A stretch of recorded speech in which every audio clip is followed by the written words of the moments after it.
Y bueno, pues para finalizar en este bloque, ya para ir cerrando la participación de la doctora Silvina Romano en Alameda 67, hoy estuvimos hablando acerca de Guatemala a partir de la Revolución de 1944.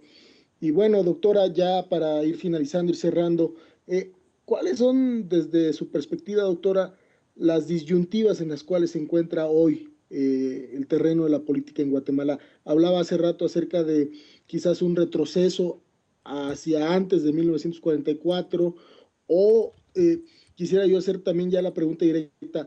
¿Hay fuerzas democráticas actuales en Guatemala que pudieran llevar, digamos, a un cambio social para reorientar al país hacia una fuerza de, digamos, nacionalista, que no sea entreguista, que no aplique los dictados de Washington, del Fondo Monetario Internacional, que no esté, digamos, alineada a este proceso de entrega de la nación? ¿Existen estas fuerzas? Por supuesto que sí.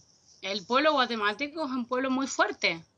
Fíjate todo lo que hicieron y ahí todavía están. Están y van a seguir estando. Y lo interesante es que, digamos, hay una juventud muy movilizada y no estamos hablando solamente en la ciudad de Guatemala, sino en las zonas rurales. Hay varios sectores que están muy comprometidos en la lucha.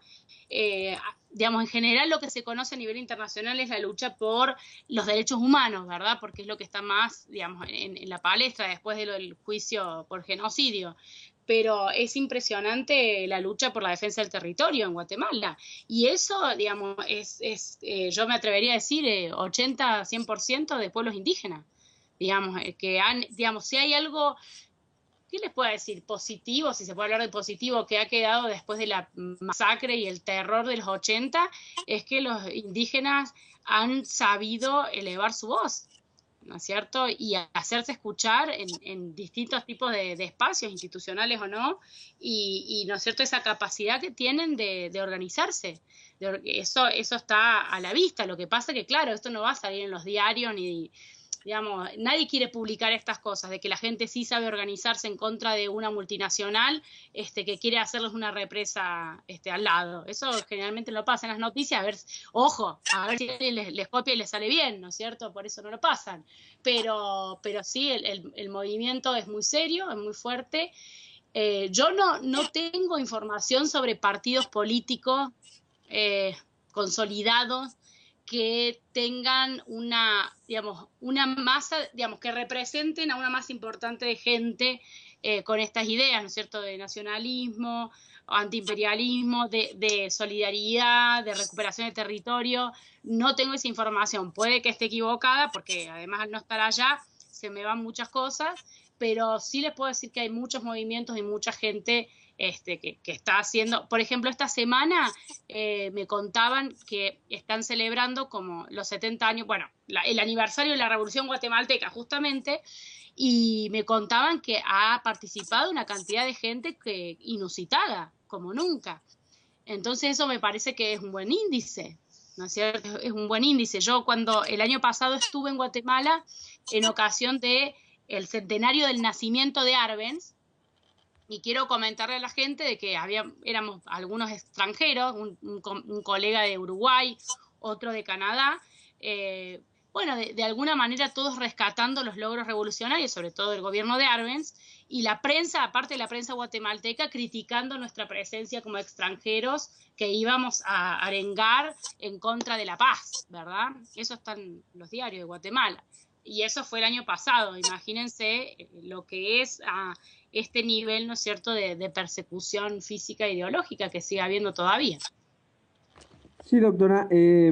¿Cómo han procesado estas masacres de la población civil, la destrucción de aldeas? Estamos hablando de que, bueno, en términos oficiales fueron 250,000 muertos, 1 millón de desplazados.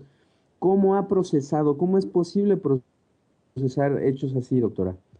Y no, vemos que es muy difícil, porque el nivel de violencia que hay hoy en Guatemala denota o es una consecuencia muy clara de...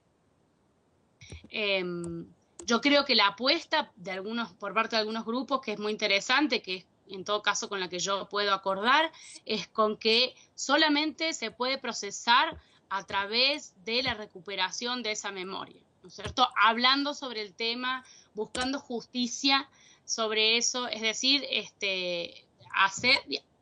abrir ese momento de la historia lo máximo que se pueda. No sirve dejarlo atrás, no sirve este discurso que por ahí se escucha de, bueno, eso es el pasado, si queremos ir para adelante hay que pensar en un futuro, no tenemos nada que hacer con ese pasado porque el pasado no se vuelve. No, señores, al pasado nadie va a volver, pero si no hay una elaboración colectiva de los traumas sociales que hemos vivido en todos los países de América Latina, es muy difícil construir un futuro de esperanza, un futuro de justicia, de solidaridad, digamos, que se distinga en absoluto de ese pasado.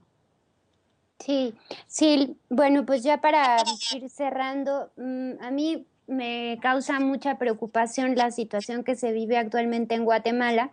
Me parece que, y bueno, y en general en Centroamérica, ¿no? O sea, no, la invasión y la intervención en términos de los capitales transnacionales digamos, que pareciera que sigue vigente, ¿no? Los años 50, los años 60, los años 70 y los años 80, ¿no? Es preocupante de qué manera han logrado o siguen manteniendo el control de Guatemala a través de la vía de los flujos financieros y de las inversiones extranjeras. Entonces, bueno, es como dices, pues es muy difícil armar una propuesta en términos democráticos porque incluso el sistema político sigue siendo controlado por los intereses estadounidenses, ¿no? Entonces, bajo ese panorama, pues a mí me resuena mucho o me lleva a preguntarme si realmente se acabó la Guerra Fría en términos no concretos, ¿no? De lo que significó la Guerra Fría, sino de las implicaciones que tuvo para América Latina. Y un poco quisiera como que reflexionaras en ese sentido, puesto que es la línea de investigación que has estado desarrollando. Y bueno, te dejo y después volvemos para mandar saludos a nuestros escuchas que nos mandaron por ahí algunas preguntas, pero no dio tiempo de plantearlas con claridad. Entonces, una última reflexión sobre esto, Sil. Bueno, yo creo que la Guerra Fría no se terminó en América Latina. Creo que justamente no solo las tácticas de contrainsurgencia, el modo de expandirse del capital transnacional, la guerra psicológica a través de los medios, sobre todo, y de la presión económica, eso yo no he visto en ningún momento que acabara aquí. Digamos, que haya discursos, que siga habiendo discursos, incluso desde la academia, que han tratado de hilar argumentos diciendo de que no estamos frente al mismo mundo del intervencionismo directo que veíamos en la Guerra Fría, o que el nivel de soberanía hoy por hoy es indiscutido, ¿no es cierto? La soberanía es indiscutida porque no hay una bipolaridad o no hay un enfrentamiento bipolar, o que está prohibida la intervención económica, ¿verdad? Como lo dice la Carta de la OEA. Bueno, son todos discursos que se desvanecen en una realidad cotidiana que vivimos, que es, como dijiste muy bien vos, Tania, una permanente asedio del capital extranjero. Estamos hablando de una presencia cada vez más real de Fuerzas Armadas estadounidenses en nuestro continente. Plan Colombia, Iniciativa Mérida, Iniciativa para la Seguridad de Centroamérica, cerca de 50 bases militares en la Cuarta Flota y todos los centros que tienen las Fuerzas Armadas estadounidenses para el control de desastres naturales. Entonces, a mí ante ¿qué les puedo decir? Esos lemas o discursos sin ningún tipo de discurso, bueno, se acabó la Guerra Fría, no hay más contrainsurgencia, esos son discursos del pasado. Creemos nuevos conceptos. Bueno, yo lo que digo es que volvamos a ver a la gente, que veamos cómo estamos viviendo la mayoría de los latinoamericanos, y ahí vemos si es necesario articular otros discursos o si todavía es muy importante hablar de imperialismo, hablar de dominación, hablar de explotación, hablar de un sistema absolutamente, centrado en centros y periferias, que cada vez está más difícil de romperse esa dinámica. Entonces, bueno, eso es lo que yo creo a partir de historias y procesos históricos como el de Guatemala y como el de América Latina en general. Gracias, Sil. Gracias. Pues muchas gracias a todos nuestros radioescuchas de hoy. Doctora Silvina Romano, muchas gracias por atender a nuestra invitación. La verdad, como comentábamos fuera del aire, el tiempo se fue como agua. Hay mucho tema de dónde agarrarnos y discutir. Nos parece muy interesante poner a discusión a Guatemala justo ahora, 20 de octubre. Y bueno, los grandes retos que tiene Guatemala y las fuerzas democráticas por construir, y que pues parece que esto, lo último que dices, pues es muy importante. Había la mención de que pueden todos los radioescuchas que quisieran encontrar información de lo que está sucediendo en Guatemala, es dirigirse a la página web http://cmiguate.org, que es, si mal no recuerdo, el Centro de Medios Independientes, ¿no? En efecto. Centro de Medios Independientes de Guatemala. Ahí podrán encontrar toda la información que ustedes pudieran requerir para seguir discutiendo pues estos temas tan importantes. Doctora, en verdad le agradezco mucho su participación, su presencia, enriqueció el día de hoy a la Alameda 67 su debate y vuelvo a repetirlo, muchísimas gracias. Muchas gracias a ustedes y mi deseo es que a través de programas como el de ustedes y todo lo que podamos hacer, incentivemos a la lucha por la emancipación de los pueblos. Eso también era parte de la Guerra Fría y eso tampoco murió. Eso es lo que sigue, adelante. Así que yo les agradezco que estén ahí todas las semanas y vamos por todo. Muchas gracias, doctor. Gracias, sí. Bueno. Y pues muchas gracias, Tania. Muchas gracias, Eddie. Muchas gracias a Diana, Carlos Garza, nuestro productor. Pues esto fue otro programa más de Alameda 67 por la emancipación de los pueblos de nuestra América. Quisiera invitar precisamente a... Pudieran llevar, digamos, a un cambio social para reorientar al país hacia una fuerza de, digamos, nacionalista, que no sea entreguista, que no aplique los dictados de Washington, del Fondo Monetario Internacional, que no esté, digamos, alineada a este proceso de entrega de la nación. ¿Existen estas fuerzas? Por supuesto que sí. El pueblo guatemalteco es un pueblo muy fuerte. Fíjate todo lo que hicieron y ahí todavía están y van a seguir estando.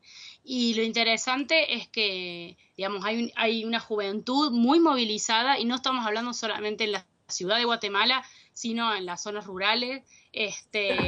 Hay varios sectores. Y bueno, pues para finalizar en este bloque, ya para ir cerrando la participación de la doctora Silvina Romano en Alameda 67, hoy estuvimos hablando acerca de Guatemala a partir de la revolución de 1944. Y bueno, doctora, ya para ir finalizando, ir cerrando, ¿cuáles son, desde su perspectiva, doctora, las disyuntivas en las cuales se encuentra hoy el terreno de la política en Guatemala? Hablaba hace rato acerca de quizás un retroceso hacia antes de 1944, o quisiera yo hacer también ya la pregunta directa, ¿hay fuerzas democráticas actuales en Guatemala que están muy comprometidos en la lucha?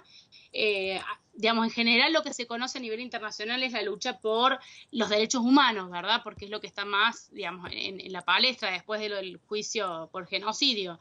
Pero es impresionante la lucha por la defensa del territorio en Guatemala. Y eso, digamos, yo me atrevería a decir,